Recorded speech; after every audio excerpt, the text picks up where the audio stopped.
اور رات کے کچھ حصے میں تہجد کرو، یہ خاص تمہارے لیے زیادہ ہے، قریب ہے کہ تمہیں تمہارا رب ایسی جگہ کھڑا کرے جہاں سب تمہاری حمد کریں۔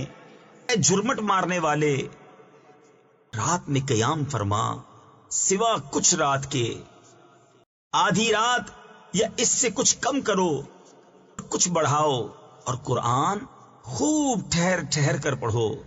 بے شک ان قریب ہم تم پر ایک بھاری بات ڈالیں گے۔ بے شک رات کا اٹھنا وہ زیادہ دباؤ ڈالتا ہے اور بات خوب سیدھی نکلتی ہے۔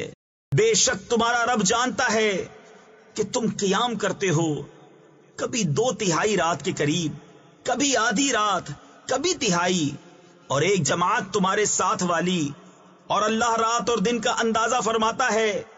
اسے معلوم ہے کہ اے مسلمانوں تم سے رات کا شمار نہ ہو سکے گا، تو اس نے اپنی مہر سے تم پر رجوع فرمائی۔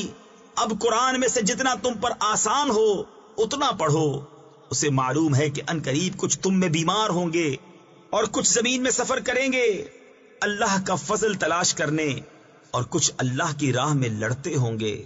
تو جتنا قرآن میسر ہو پڑھو، اور نماز قائم رکھو، اور زکوٰۃ دو، اور اللہ کو اچھا قرض دو، اور اپنے لیے جو بھلائی آگے بھیجو گے اسے اللہ کے پاس بہتر اور بڑے ثواب کی پاؤ گے، اور اللہ سے بخشش مانگو، بے شک اللہ بخشنے والا مہربان ہے۔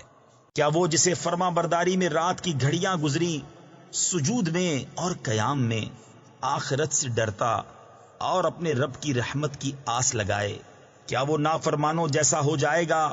تم فرماؤ کیا برابر ہیں جاننے والے اور انجان؟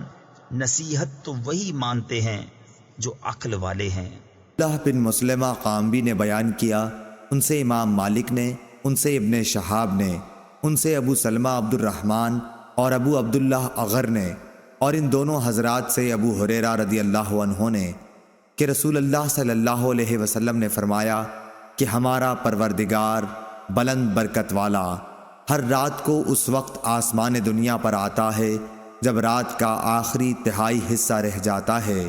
وہ کہتا ہے کوئی مجھ سے دعا کرنے والا ہے کہ میں اس کی دعا قبول کروں، کوئی مجھ سے مانگنے والا ہے کہ میں اسے دوں، کوئی مجھ سے بخشش طلب کرنے والا ہے کہ میں اس کو بخش دوں۔ صحیح بخاری حدیث نمبر 1145۔ بشر نے حمید بن عبد الرحمن حمیری سے اور انہوں نے حضرت ابو ہریرہ رضی اللہ تعالیٰ عنہ سے روایت کی، کہا رسول اللہ صلی اللہ علیہ وسلم نے فرمایا رمضان کے بعد سب سے افضل روزے اللہ کے مہینے محرم کے ہیں، اور فرض نماز کے بعد سب سے افضل نماز رات کی نماز ہے۔